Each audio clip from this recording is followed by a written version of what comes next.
Y como tema vamos a ver la restauración y la obra del Redentor.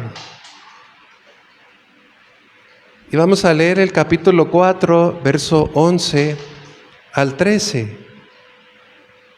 Dice la palabra de Dios: y dijeron todos los del pueblo que estaban a la puerta con los ancianos: testigos somos. Jehová haga a la mujer que entra en tu casa como Raquel y a Lea, las cuales edificaron la casa de Israel. Y tú seas ilustre en Éfrate y seas de renombre en Belén. Y sea tu casa como la casa de Fares, el que Tamar dio a luz a Judá, por la descendencia que de esa joven te dé Jehová.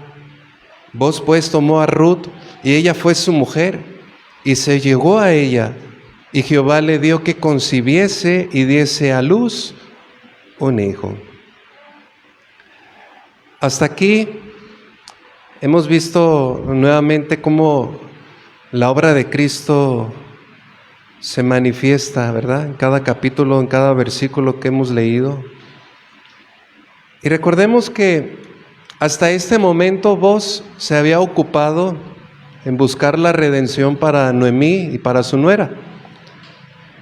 Y entre otros significados que mi esposa también nos daba la semana pasada, redención significa la liberación de un pueblo, o de una persona, o de una propiedad que está cautiva o es esclava, pero que es comprada por medio de un pago, de un precio.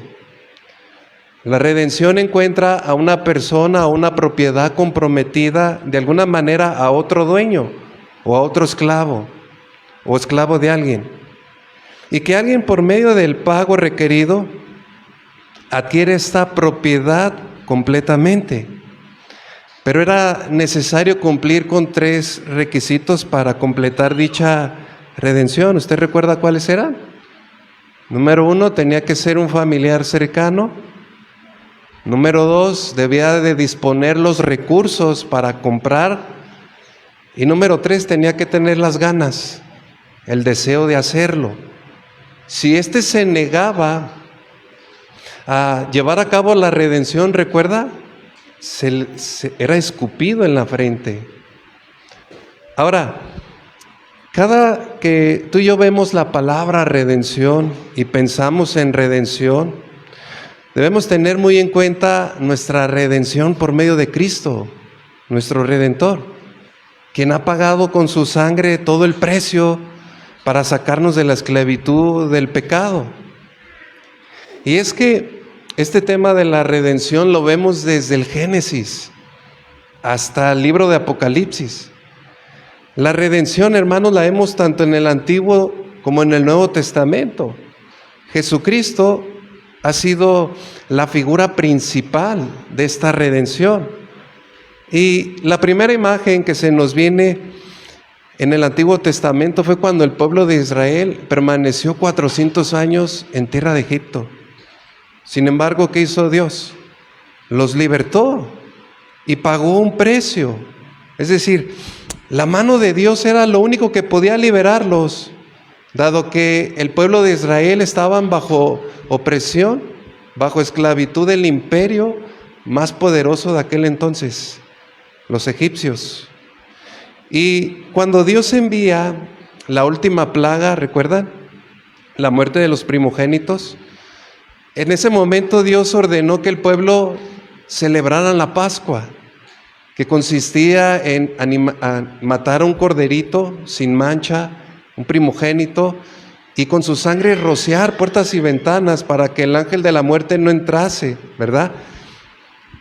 Y esto, ¿a quién apuntaba? A la obra de Jesucristo, ¿verdad?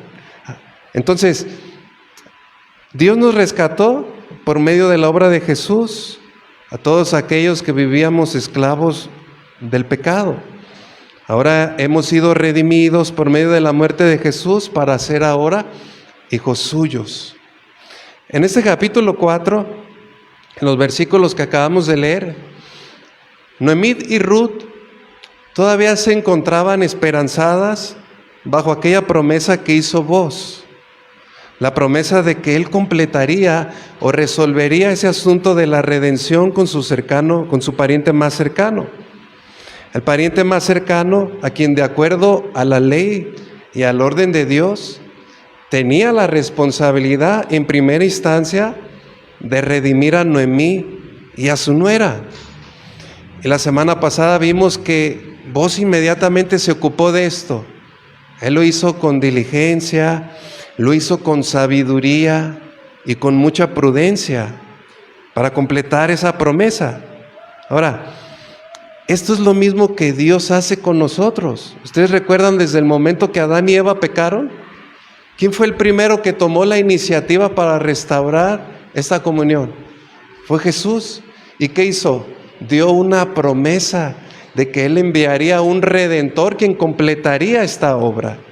Lo mismo que hizo Booz. Booz se ocupó de llevar a cabo esa redención. Así como Dios durante todo el Antiguo Testamento, todo apuntaba hacia Jesucristo, quien llevaría esa obra completa. Amén. Entonces, el tema que vamos a ver el día de hoy, vamos a ver estos 3 puntos. Número 1, el Redentor actúa con justicia. El Redentor actúa con justicia. Número 2, el Redentor paga el precio de la redención. Y número 3, el Redentor asegura la redención final. Vamos a ver la primera. El Redentor actúa con justicia.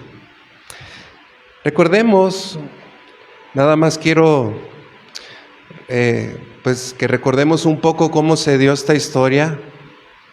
Estas 2 mujeres, después de perder a sus maridos, llegaron nuevamente a su tierra, pero se enfrentaron a 2 grandes dificultades, a 2 grandes necesidades. La primera, ¿recuerdan?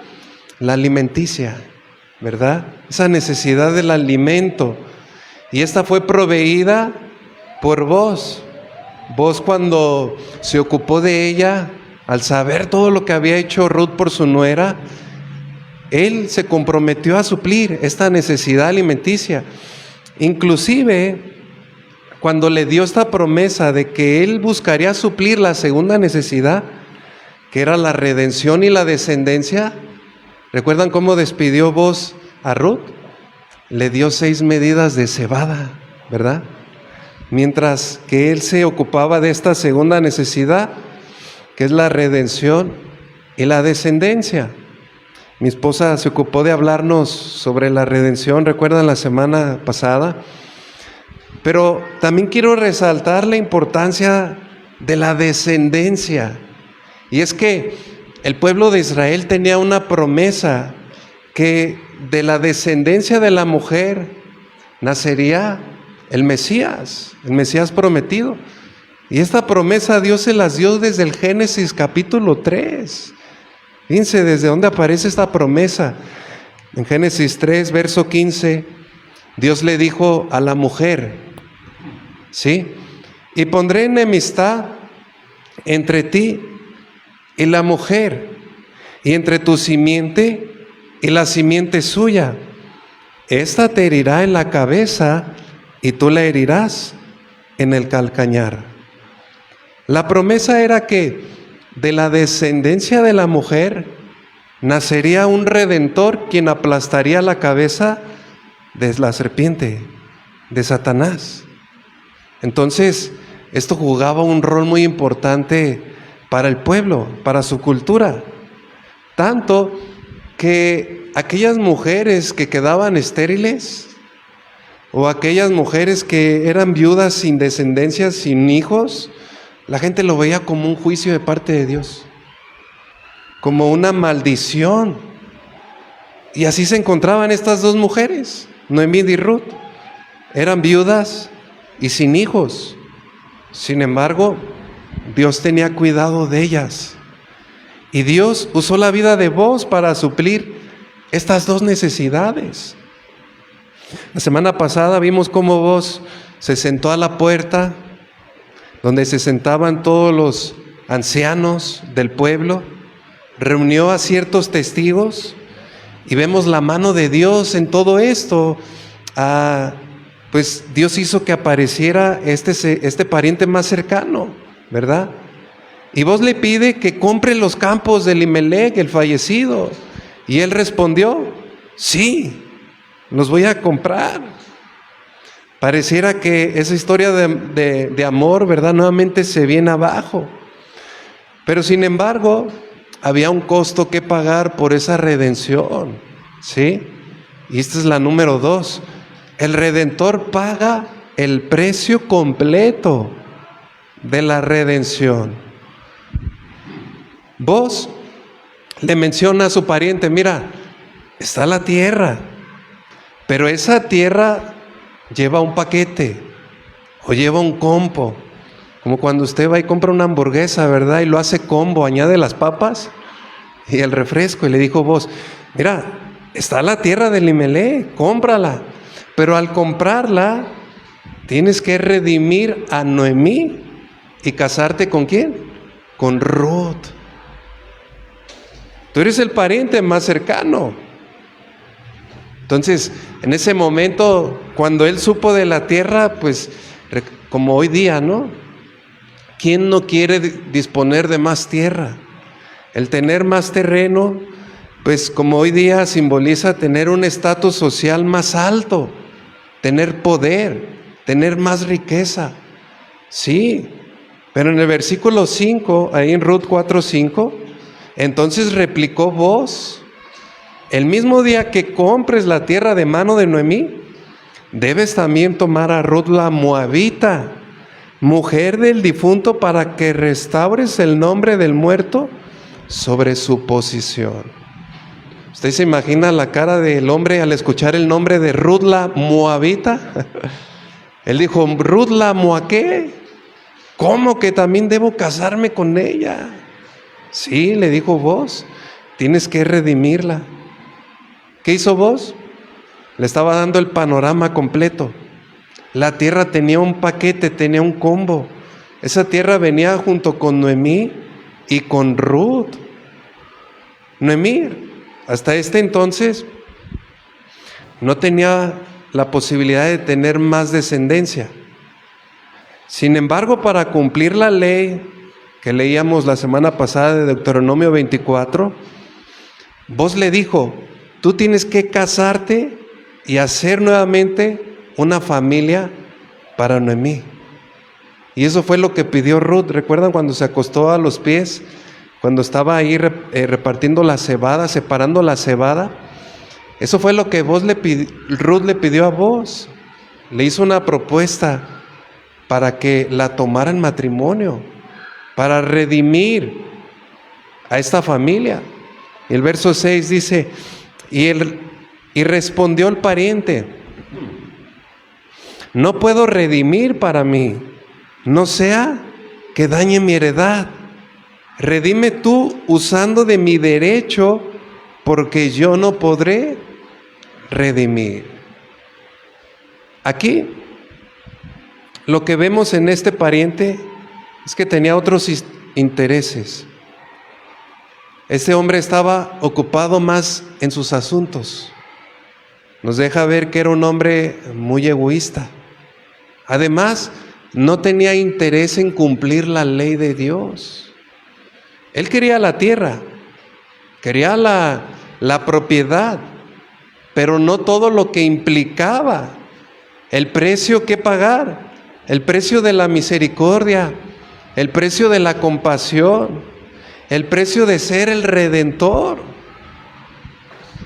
Nosotros, hermanos, aplicándolo a nuestras vidas, ¿cuántos de ustedes quieren las bendiciones de Dios? Y pregunto, ¿qué implica tener las bendiciones de Dios? Pagar el precio de la obediencia, tomar nuestra cruz, negarnos a nosotros mismos, seguirle todos los días. Todo eso implicaba la redención. Este pariente, al ver todo el paquete, todo el panorama completo, dijo, no, aquí no hay negocio. No, no es buena transacción. ¿Y qué hizo? Rechazó la oferta. Pero al rechazar esta oferta, hermanos, en primer lugar a quien estaba rechazando era la ley de Dios. ¿Se da cuenta? Por eso a este pariente se le tenía que escupir. Era como una manera de desechar su obra y todo lo que él hacía. Este hombre no amaba la ley de Dios. Allí reveló las intenciones de su corazón. Qué contraste con todo lo que hizo Booz, ¿verdad? Booz, él nunca mostró un interés egoísta. Al contrario, él siempre tuvo misericordia. Fue muy conocido por toda la tierra de Belén, dado a que en su siembra, en sus cosechas, se encargaba de cumplir la ley de Dios. No levantaba todo aquel trigo que caía al suelo, todas aquellas espigas, se las dejaba a los pobres. Tenía cuidado, y fíjese, mayormente de los extranjeros. Tanto que tuvo misericordia de esta mujer extranjera, la moabita, abogó por ella, ¿verdad? Tuvo misericordia de esta familia y se ocupó de buscar esta redención. Qué contraste con ese hombre que dice, no, se va a dañar mi heredad, se va a dañar mi descendencia. Yo tengo otros planes, yo tengo otros propósitos. Por eso su nombre ni fue mencionado. ¿Cómo lo nombró el Espíritu Santo? El fulano, el sin nombre. Todo para que cuando tú y yo leamos esta historia no sepamos ni quién fue. Para que no quedara registrado en la posteridad acerca de quién fue ese hombre. Todo eso, hermanos, apunta a lo que Dios va a hacer en su juicio. Juicio sin misericordia se hará con todos aquellos que no hicieren misericordia. Y dice la palabra de Dios que hay un libro en Apocalipsis 22, y quien no se halló inscrito en ese libro de la vida no entrará al reino de los cielos. ¿Se imagina? Este hombre no apareció su nombre aquí en el libro de Dios porque no fue misericordioso, porque no amó la ley de Dios. ¿Cuánto más nosotros, verdad, debemos apegarnos a la ley de Dios, amar al Señor y ser misericordiosos? Aceptar toda esa obra de redención que ha hecho nuestro Señor Jesucristo, para que sea allí escrito nuestro nombre de la vida, para que en la posteridad el Señor nos reconozca. Pero ese hombre dijo, no la voy a redimir. Es decir, no quiero afectar lo mío.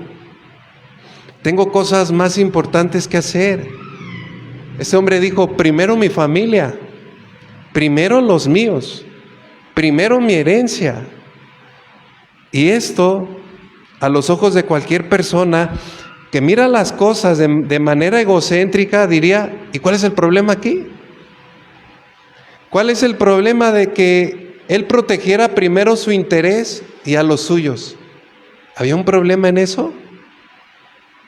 ¿Qué problema tiene que yo cuide mi familia? ¿Qué problema tiene que yo cuide la heredad de los míos primero? Bueno, en realidad es que este fulano de tal primero vio por lo suyo, vio por sus intereses, pero no puso por encima a Dios, ni la ley de Dios. ¿Y saben qué trajo esto a su vida? Que en lugar de recibir esa prosperidad o guardar esa herencia, la perdió. Perdió su legado. Perdió que el nombre, como imagínense, Booz, quien redimió a Ruth y Noemí, lo vamos a ver más adelante. Ese nombre, hermanos, tiene mucho peso, lo vamos a ver más adelante en la genealogía. Pero ese hombre dijo, no, primero lo mío, primero los míos. Para mí, por mí, y si queda algo, yo me lo llevo. Fue egocéntrico, fue egoísta, no amó la ley de Dios. Entonces, ¿qué sucedió? En lugar de sumarle a su herencia, fue disminuida. Ahora, nosotros, según a los ojos de la palabra de Dios, según a la ley de Dios, nosotros tomamos decisiones conforme a la palabra de Dios. Y estas decisiones muchas veces no son aquellas cosas que más nos convienen a nuestros ojos, sino aquellas cosas que agradan a Dios. Y es recto, es agradable delante de los ojos de Dios cuando hacemos o actuamos en misericordia. No importa que afectemos un poco a los nuestros. Tengo 2 tortillas, pero te voy a dar una por misericordia. Dios bendice eso, hermanos, porque tiene una mayor bendición. Y Dios no nos desampara. Dios multiplica nuestra heredad. Y eso fue lo que sucedió con vos, el Redentor. Entonces, al negarse, al no mostrar misericordia, hicieron la transacción de la chancla, ¿verdad? Cosa que explicaba mi esposa la semana pasada. Así pasó la redención en manos de vos. Ese fulano no quiso compartir su herencia, no quiso ser misericordioso, no tuvo heredad ni descendencia, ni siquiera su nombre trascendió. Sin embargo, vos eras una persona influyente. Vos era una persona, era rico, tenía grandes posesiones, disponía de muchos esclavos, pero él no tuvo ningún problema en compartir su herencia.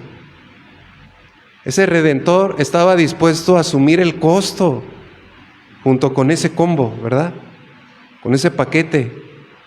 El costo de la redención, aun cuanto esto implicara compartir su herencia, pero también asumir la vergüenza de tomar por mujer a una mujer moabita.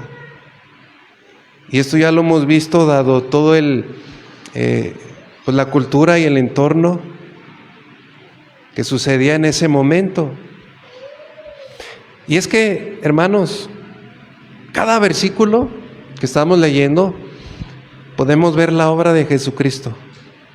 Eso fue lo que Jesús hizo precisamente por nosotros. Él pagó el costo y todo lo que implicaba ganar nuestra salvación. En Filipenses 2, verso 6, un texto que yo creo siempre debemos tenerlo en nuestra memoria, en nuestra mente, en nuestro corazón. En Filipenses 2, verso 6, habla acerca de nuestro Señor Jesucristo y dice: el cual, siendo en forma de Dios, no estimó el ser igual a Dios como cosa que aferrarse, sino que se despojó a sí mismo, tomando forma de siervo, hecho semejante a los hombres, y estando en la condición de hambre, ¿qué hizo? Se humilló a sí mismo, haciéndose obediente hasta la muerte y muerte de cruz. ¿Y todo esto para qué? Para ganar nuestra redención, para pagar el precio, para hacernos herederos. Romanos 8:17.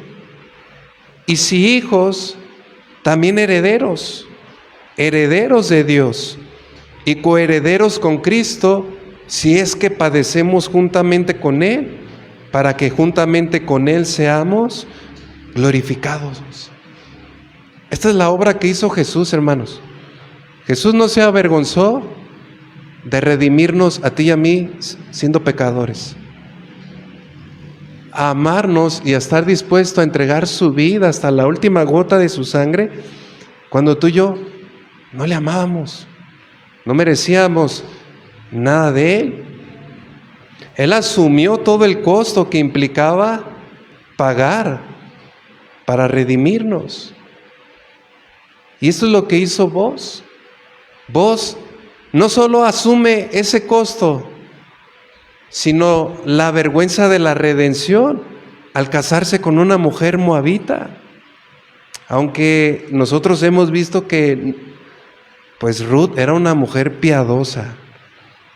Y de acuerdo a Proverbio 31, una mujer virtuosa es más valiosa.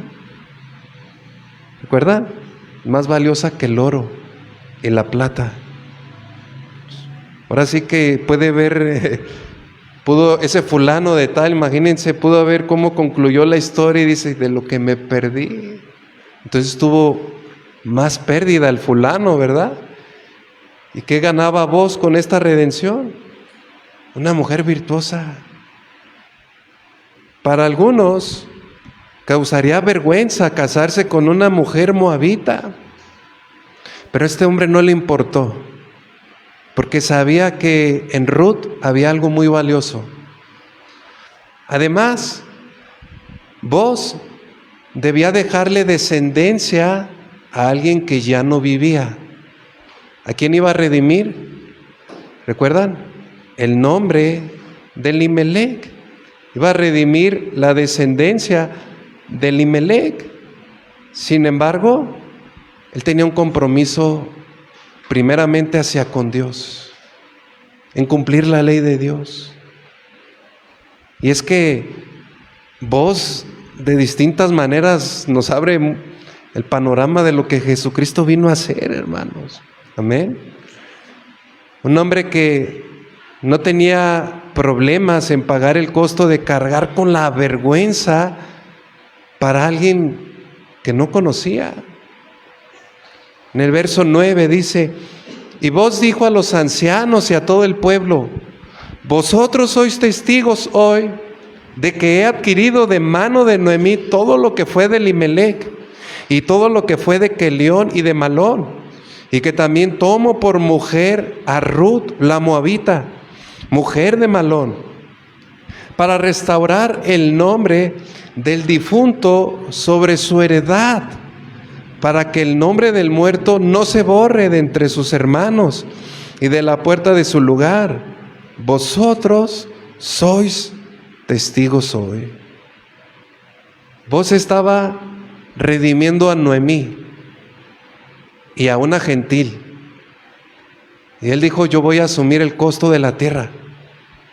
Voy a asumir la vergüenza de casarme con una extranjera y voy a darle una herencia a un difunto que no conozco para serle fiel al pacto de Dios. Y eso fue lo que hizo Jesucristo. ¿Recuerdan? Lo vimos la semana pasada. Él nos pagó, nos compró a precio de sangre, nos redimió ¿para quién? Para la alabanza y la gloria de Dios Padre, por lo cual Dios lo levantó hasta lo sumo y le dio un nombre que es sobre todo nombre, para que ante Él toda rodilla se doble y toda lengua confiese que Jesucristo es el Señor. ¿Acaso no es el mismo amor que Dios ha mostrado a nosotros, a su pueblo? El amor que Él ofrece a todos aquellos que no le conocen. Vos siempre siguió un apego a la ley de Dios, a la enseñanza de Dios. Tanto que en el versículo 11, vean la respuesta de los ancianos. Y dijeron todos los del pueblo que estaban a la puerta con los ancianos, testigos somos.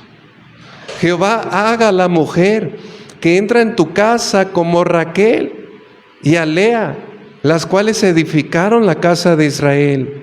Y tú seas ilustre en Efrata, y seas de renombre en Belén. Estos ancianos atestiguaron la obra de redención. Ellos dijeron, somos testigos, pero no solo eso, queremos que Dios derrame bendición sobre tu vida y sobre tu familia. En otras palabras le están diciendo, redime a esa gentil y que Dios haga con esa mujer lo mismo que hizo con las esposas de nuestros patriarcas, las cuales edificaron la casa de Israel. Raquel y Lea fueron las esposas de Jacob. Y Jacob tuvo con ellas 12 hijos, las 12 tribus de Israel. ¿Sí? Y eso indica que el pueblo esperaba que Boaz y Ruth tuvieran una grande bendición para el pueblo de Israel, como lo fueron estas dos grandes mujeres, Raquel y Lea. Noten cómo los ancianos del pueblo le están pidiendo a Dios que bendiga ese matrimonio. Le están pidiendo que la descendencia sea numerosa, como la descendencia de Raquel y Lea. Eso habla de que había un asombro por toda la obra de redención que estaba haciendo Boaz. Y en otras palabras, están aceptando a Ruth como si fuera una de ellas, como una hija de la promesa. Ya no la veían como una extranjera, la recibieron como un miembro de la familia. Entonces, la redención de Boaz a los ojos de la gente nos dice mucho. Le estaban deseando a Boaz, a ese matrimonio, lo mejor de lo mejor. Además, el deseo de que Boaz sea distinguido en Éfrata y de renombre en Belén muestra que ellos esperaban que su familia sea honrada, sea respetada y sea reconocida en el tiempo futuro. Qué tremendo, ¿no, hermanos? Verso 12. Y sea tu casa como la casa de Fares, el que Tamar dio a luz a Judá, por la descendencia que de esa joven te dé Jehová. Boaz era descendiente de Fares. Ahora, ¿qué es lo que había? Y esto es lo que me quiero enfocar. ¿Qué es lo que hacía especial la descendencia de Fares? Si usted pone ese nombre de Fares en su significado, significa Pérez, como un apellido en ese entonces de renombre, ¿sí? Era un apellido de renombre. ¿Y por qué razón? Bueno, ¿usted recuerda aquella historia que contábamos hace unas semanas de Judá y Tamar, su nuera?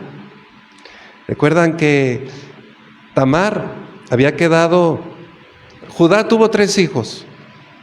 El mayor se casó con Tamar, pero estos hijos no eran rectos delante de Dios. ¿Y qué hizo Dios? Les quitó la vida.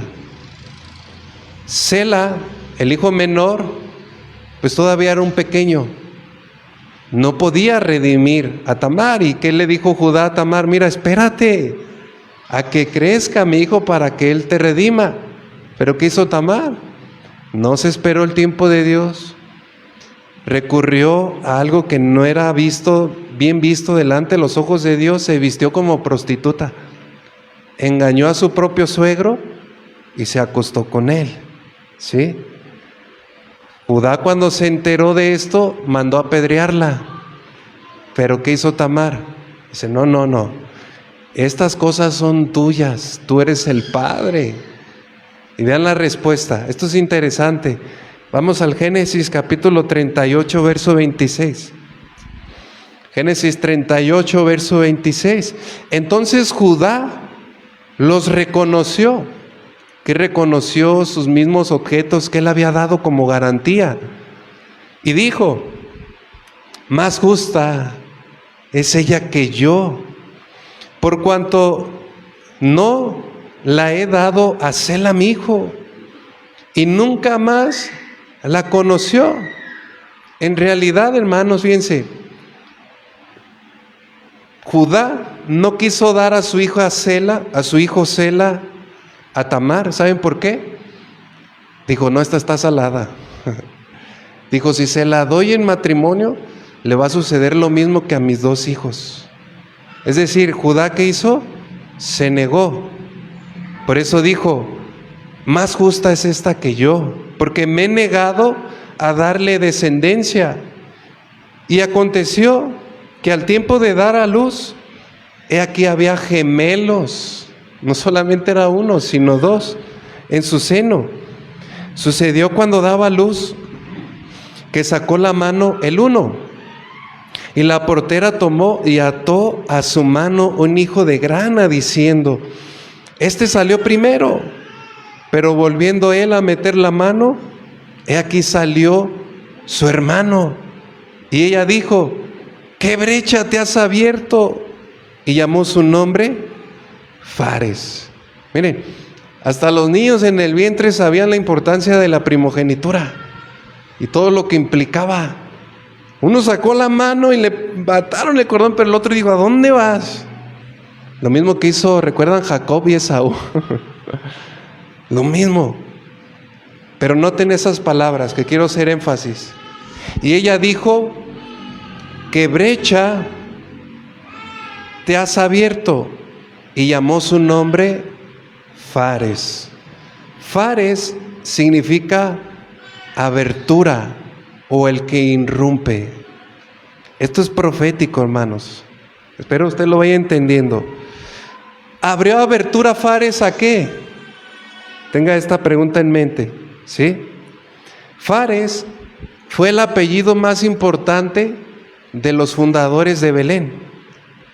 Y estos pertenecían a la tribu de Judá. Fares es el antecesor de los del pueblo de Belén en general, ¿sí? Entonces, vos, hasta este punto, él manifestó amor al pacto, actuó fielmente a las Escrituras, el pueblo lo reconoció, este Redentor dio esperanza a aquel que no tiene ninguna, y la promesa o la bendición que le daban a vos es que tu nombre sea reconocido como lo es Fares y su descendencia, ¿sí? Lo vamos a ver más adelante. Verso 13. Ruth 4:13, volvamos a Ruth 4:13. Y aquí vemos el tercer punto. El Redentor asegura la redención final. Verso 13. Vos pues tomó a Ruth, y ella fue su mujer, y se llegó a ella, y Jehová le dio que concibiese y diese a luz un hijo. Pregunto, ¿quién da a los hijos? Dios fue quien hizo que concibiera esta mujer. Y son una bendición los hijos. ¿Cuántos dicen amén? En ellos, fíjense, en esta familia se estaba cumpliendo otra promesa de parte de Dios. El Salmo 127, verso 3. He aquí, herencia de Jehová son los hijos, cosa de estima el fruto del vientre. Como saetas en manos del valiente, así son los hijos habidos en la juventud. Dios estaba dándoles una herencia, un hijo quien continuaría la descendencia. Y esa descendencia no era cualquiera, ¿sí? A todos a los que Dios nos ha permitido tener hijos, es una bendición muy grande. Y pues claro, no echo de menos a aquellos que por alguna u otra razón no han podido tener. Dios tiene distintos planes para todos. Pero dado ese contexto en el que estamos viendo, el tener un hijo era de enorme y mayor felicidad. ¿Qué provocó esto en la vida de Ruth? ¿Qué provocó esto en la familia de Noemí y en toda la familia? Trajo, hermanos, enorme bendición, que las mismas mujeres reconocieron que esto venía de parte de Dios, vieron la mano de Dios, vieron la respuesta de Dios. En el verso 14 dice, y las mujeres decían a Noemí, loado sea Jehová que hizo que no te faltase hoy pariente, cuyo nombre será celebrado en Israel. Noten cómo estas vidas piadosas, con su ejemplo, hicieron que los demás alabaran el nombre de Jehová. Y ellas dijeron: loado, alabado, bendito sea Jehová. Pero de manera profética están diciendo: cuyo nombre será celebrado en Israel. Todo esto es profético, ¿sí? Estas mujeres vieron en la descendencia de Noemí un redentor, pero no un redentor cualquiera. Su nombre sería célebre en el pueblo de Israel, es decir, sería muy conocido. Hasta ese momento, Noemí, recordemos, pues ella se encontraba viuda, sin hijos. Ella se cambió el nombre. ¿Recuerdan cuál nombre se puso? Mara, la amargada. Pero Dios le dio esperanza, ¿verdad? Y todo el pueblo reconoció que ese niño sería un sustento para ella. Imagínense cuánta expectativa le pusieron a ese niño. Verso 15, el cual será, ¿qué dice ahí? Restaurador. Ahí vemos la restauración de la redención, hermanos. Ese niño será restaurador. ¿Qué es lo primero que restauraría este joven, este niño? Tu alma. Va a restaurar tu alma y te sustentará en tu vejez, pues tu nuera que te ama te ha dado a luz. Ella es de más valor para ti que 7 hijos. Restaurador significa no solo devolver algo en su estado original, ¿sí?, sino hacerlo crecer y mejorar más allá de su condición inicial. O sea, no solo le iba a restaurar, la iba a dejar mejor. ¿Y qué iba a restaurar primero? Su alma. Esa mujer que se cambió el nombre, que estaba amargada, que había dolor en su corazón, al ver ese hijo, su nieto, ¿qué sucedió? Se llenó de alegría, resplandeció nuevamente como flor. Y no me dejarán mentir para las que son abuelitas, ¿cuánta alegría no causan los nietos? Ya la abuelita lo único que hace en la vida de sus nietos es complacerlos y darles regalos y sacarlos a pasear y darles juguetes y darles dulces. No se preocupan por la disciplina, porque para eso están los padres, ¿verdad? Entonces, ¿qué causa en la vida los nietos a los abuelos? Felicidad. Eso trajo este niño restaurador. Restauró la condición de Noemí. Le volvió el significado Noemí, que significa placentera. Verso 16. Y tomando Noemí el hijo, lo puso en su regazo y fue su haya. En la traducción lenguaje actual, ese mismo texto dice: Noemí abrazó al bebé con mucho cariño y desde ese día se dedicó a cuidarlo. Qué tremendo, ¿no, hermanos? Ahora este pequeño era la alegría de ese hogar. Ya no había más llanto, ya no había más tristeza, no había dolor. Estaba Noemí jugando con su nieto. Allí vemos que fue la gracia de Dios derramada sobre esta familia. Una mujer que no tenía esperanza de nada, ahora tenía el deleite de disfrutar a su nieto. Y es que eso es lo que hace nuestro Redentor, hermanos. Lo primero que sanó fue nuestro corazón. Quitó la culpa, quitó todos esos sentimientos de amargura, de opresión, de dolor. Y todo lo volvió en alegría, en gozo. No solamente, fíjese, este Redentor restauró el estado de esta familia, sino que también trajo para sí a una comunidad de mujeres, pero yo diría muy entrometidas. Que vea lo que dice el verso 17. Y le dieron nombre las vecinas diciendo: le ha nacido un hijo a Noemí, y lo llamaron Obed. Pregunto, ¿quién le puso el nombre al hijo? Fueron las vecinas, ¿sí? Ellas le pusieron por nombre. Pregunto, ¿quién de ustedes permite que sea otras personas quien le pongan nombre a su hijo? Pero noten cómo estas mujeres le llamaron Obed. ¿Eso qué nos muestra, hermanos? Que esta familia tenía una aceptación muy grande en el pueblo.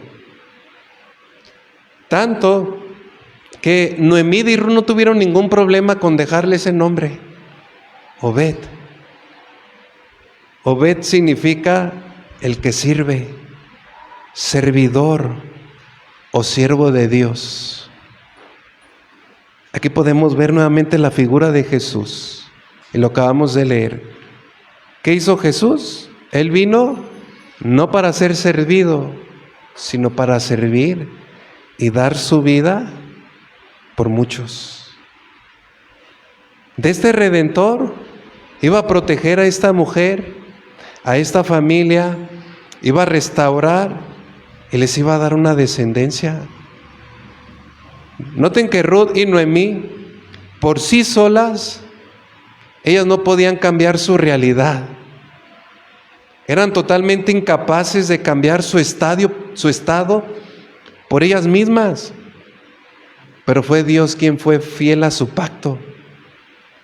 Fue Dios quien envió a ese hombre voz, quien se convertiría en esa esperanza. De la misma manera, hermanos, eso es lo que hace Dios. Nosotros, por nuestra propia cuenta, ¿qué podíamos hacer para ganar la salvación? Perdidos estábamos, ajenos de los propósitos, ajenos. Pero así como Noemí y Ruth no podían cambiar su realidad por sí mismas, ni su miseria, de la misma manera, hermanos, tú y yo no podíamos. Sin embargo, Dios, al ver nuestra condición, Él hizo algo. No teníamos esperanza, pero Dios no se quedó de brazos cruzados. Hasta que el Redentor llegó a nuestras vidas, hasta que pagó ese precio en la cruz, hasta que dio su vida por nosotros al resucitarnos al tercer día, Él nos dio esta redención, hermanos. Nos da esperanza, nos da sustento, nos da vida eterna. Y este libro, el libro de Ruth, termina con una esperanza de una redención mayor. ¿Sí logra verlo? Termina con una esperanza de una redención mayor, porque en los últimos versículos, aunque pareciera que no son de importancia, hermanos, tiene mucho significado. Verso 18, estas son las generaciones de Fares. Ya vimos de dónde salió Fares, quien abrió brecha, ¿sí?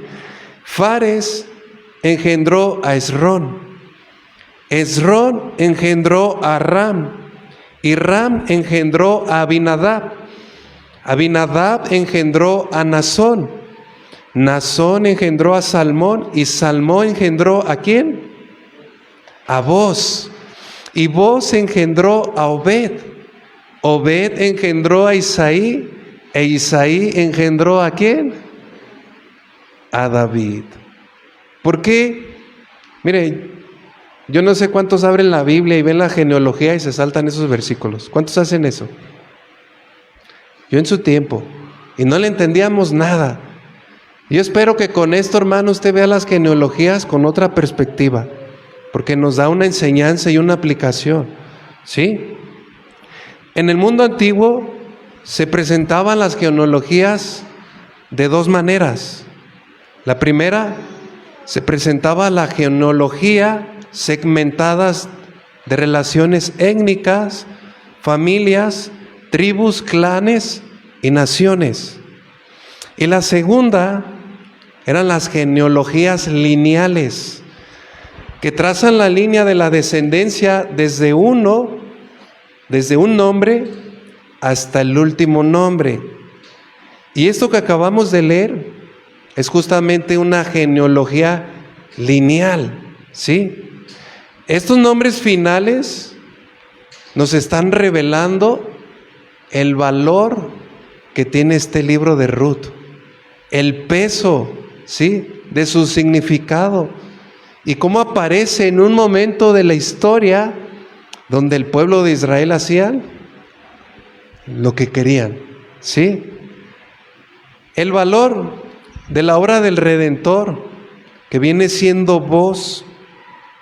Si Él hubiese tomado otro camino, si vos hubiera actuado de manera como lo hizo el pariente más cercano, el fulano, este linaje lineal no hubiese podido continuar. ¿Se está dando cuenta? Pero sin embargo, Dios, quien controla la historia, Dios que es fiel a su pacto, Él no iba a permitir que eso sucediera. Y no importaba, fíjese, si esto vendría de descendencia de una gentil, como Ruth. Por eso el nacimiento de Obed no solo le da un final feliz a esta historia, hermanos, le da un mayor peso. Porque Ruth y Boz llegaron a ser los bisabuelos ¿de quién? De David. Miren, tenemos unos minutos para entender más sobre la línea genealógica. Dios había prometido desde el capítulo 49 del Génesis, Dios había prometido que del linaje de la tribu de Judá vendría el Mesías. En el capítulo 49, si vamos rápidamente, en el versículo 8, aquí el patriarca Jacob se sentó antes de morir con sus 12 hijos, las 12 tribus de Israel. Y vean la promesa que Jacob le dio a Judá. Verso 8. Judá, te alabarán tus hermanos. Tu mano en la cerviz de tus enemigos. Los hijos de tu padre se inclinarán a ti. Cachorro de león. Judá, de la presa subiste, hijo mío. Se encorvó, se echó como león, así como león viejo. ¿Quién lo despertará? No será quitado el cetro de Judá, ni el legislador de entre sus pies, hasta que venga Silo, y a él se congregarán los pueblos. Escuchen bien, aquí le está dando promesas muy importantes. La primera, Judá, te alabarán tus hermanos. Eso significa, Judá significa alabanza. Y a pesar de los errores que él cometió con Tamar, noten cómo a él se le otorgó el primer lugar, la primera posición entre los dos hermanos. La segunda promesa, tu mano estará sobre el cuello de tus enemigos. Eso representa a la victoria que tendría, que a pesar de las guerras que se levantarían contra Judá, siempre prevalecería. Amén. Número 3, los hijos de tu padre se inclinarán a ti. Aquí establece que de la tribu real de los descendientes de Judá vendrían a ser reyes. Por eso le dice, tu cetro no será quitado. Aquí está hablando de la realeza. Es decir, que de su descendencia vendrían reyes importantes como lo fue David y en la postrer nuestro Señor Jesucristo. El número 4, cachorro de león. Cuando dice cachorro de león, aquí está hablando que sería conquistador. Mostraría su poder, su fuerza, su majestad, la seguridad de la victoria. Y eso apuntaba a una profecía mesiánica. ¿Ustedes recuerdan cómo se le llamó a Jesús? el león de la tribu ¿de quién? De Judá. ¿Quién vendría a qué? A redimir, a vencer, a conquistar, y sería adorado. Las promesas que Jacob le dijo ¿a quién? A Judá. Nosotros lo vemos todo el panorama porque tenemos la Biblia completa, pero en ese entonces, hermanos, por ello ellos sabían y conocían la línea genealógica. Por eso le daban una alta celebridad o un alto énfasis a esa descendencia de Noemí. Es decir, que vos al darle un hijo a Ruth, lo que Dios estaba haciendo es darle cumplimiento a sus promesas. Y que el cetro de Jehová no se apartaría de ese linaje. Vos era descendiente ¿de quién? De Judá. Amén. Ahora, si vamos a Mateo capítulo 1, verso 1, aquí vemos la genealogía de Jesucristo. Yo creo que ya después de esto usted ya va a ver con mayor significado esta genealogía. Dice, libro de la genealogía de Jesucristo, hijo de David, hijo de Abraham. Abraham engendró a Isaac. Recuerden que la promesa, ¿quién la recibió? Abraham. De la simiente de Abraham serían benditas todas las naciones de la tierra. ¿Sí? Abraham engendró a Isaac. Isaac a Jacob. Y Jacob a Judá y a sus hermanos. La línea o la brecha sigue por Judá.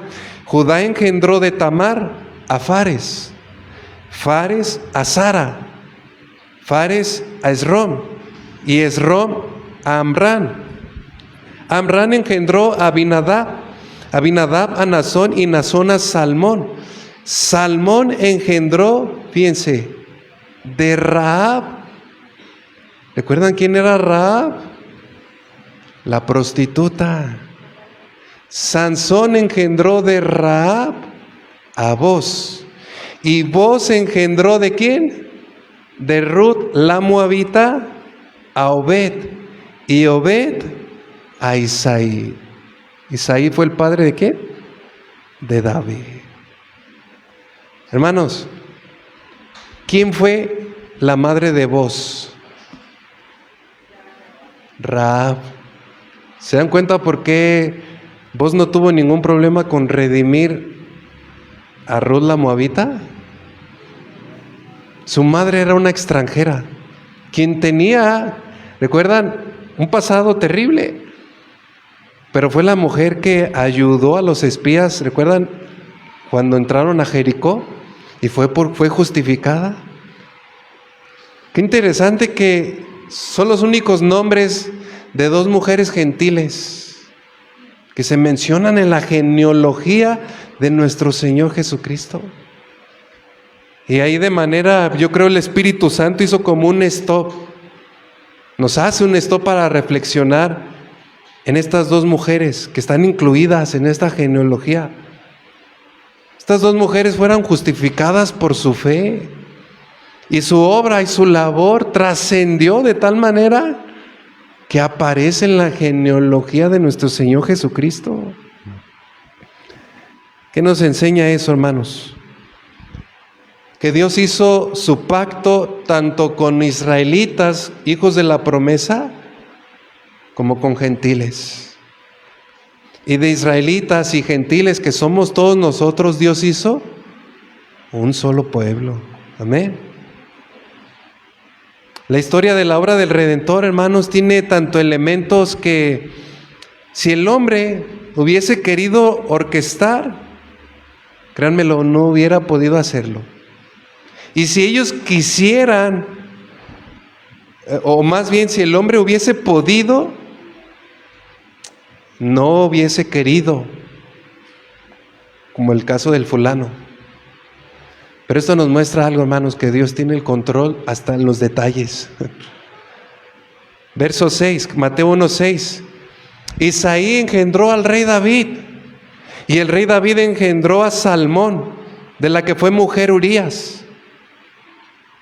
Salomón engendró a Roboán. Roboán Abías y Abías a Asa. Asa engendró a Josafat, Josafat a Jonrán, Jonrán a Usías, Usías engendró a Jotán, Jotán a Acaz y Acaz a Ezequías, Ezequías engendró a Manasés, Manasés a Amón y Amón a Josías, Josías engendró a Jeconías y a sus hermanos en los tiempos de la deportación de Babilonia. Fue un tiempo bien complicado ahí también. Después de la deportación de Babilonia, Jeconías engendró a Selatiel, y Salatiel a Zorobabel, y Zorobabel engendró a Abiú, Abiú a Eliquim, y Eliquim a Azor, Azor engendró a Sadoc, Sadoc a Aquín, y Aquín a Eliud. Eliud engendró a Eleazar, Eleazar a Matán, Matar a Jacob, y Jacob engendró ¿a quién? A José, marido de María, del cual nació Jesús, llamado el Cristo. De manera que todas las generaciones desde Abraham hasta David son 14. Desde David hasta la deportación a Babilonia, 14. Y desde la deportación a Babilonia hasta Cristo, 14. Hermanos, vos apunta de manera profética a Jesús, quien llevó completa nuestra redención.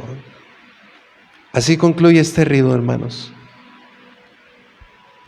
Vos era el pariente más cercano que podía redimir. Cristo se acercó a nosotros para redimirnos. Vos actúa con justicia públicamente. Y Cristo fue quien cumplió la justicia de Dios para justificarnos delante de Él. Vos asumió el costo de la redención. Él asumió el costo, pero solo Jesús pudo pagar el precio final. Vos cubrió a Ruth con su manto, pero Cristo nos cubrió con su gracia, con su amor. Vos provee para los pobres y desamparados, pero solo Cristo es el refugio para los pobres en espíritu que vienen a Él. Vos trajo futuro en esa genealogía lineal del linaje de David, y Cristo es llamado Hijo de David, el Redentor mayor. Vos no se avergonzó de Ruth, y Cristo no se avergüenza de llamarnos ahora hermanos. Por lo tanto, hermanos, en esta historia de Ruth habla de un Redentor mayor, que es Cristo. Hoy podemos ver la obra completa, hermanos. Qué maravilloso libro, ¿no cree? Póngase de pie y vamos a darle gracias a Dios. En Gálatas capítulo 4, verso 4, se los leo. Pero cuando vino el cumplimiento del tiempo, Dios envió a su Hijo, nacido de mujer y nacido bajo la ley, para que redimiese a los que estaban bajo la ley, a fin de que recibiésemos la adopción de hijos. Y por cuanto sois hijos, Dios envió a vuestros corazones el Espíritu de su Hijo, el cual clama, Abba Padre. Así que ya no eres esclavo, sino hijo, y si hijo, también heredero de Dios, por medio de Cristo, nuestro Redentor.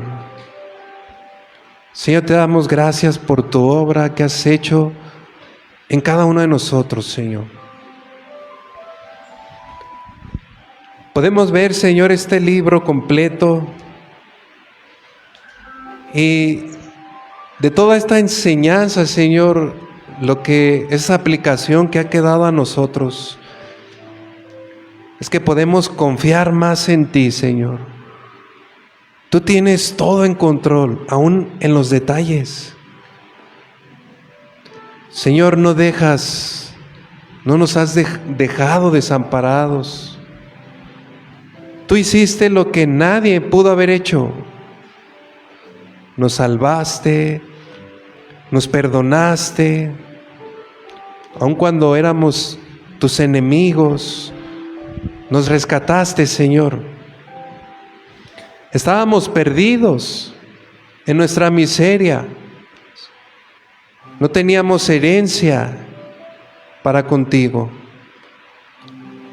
Pero ahora, Señor, nos has redimido. Nos llamas tu hijo. Nos llamas hijos tuyos. Has restaurado en nosotros, Señor, la obra. Nos restauraste. Esa obra del Redentor fue completa en ti, Señor. Y ahora nos garantizas toda una eternidad contigo. Muchas gracias, Señor. Gracias, Señor, porque tú no nos ves con distinción. No nos ves, Señor, con menosprecio. Ahora has hecho un solo pueblo. Nos has redimido para Dios. Dale gracias con tus propias palabras. Dile, Señor, gracias por redimirme. Gracias, Señor, por salvarme. Gracias, Señor, por darme herencia contigo. Muchas gracias, Señor, por tu obra. Te amamos, Señor, y te damos gracias, Señor, por tu palabra. Te bendecimos, Señor, porque eres bueno. Gracias, Señor Jesús. Amén. Gloria a su nombre.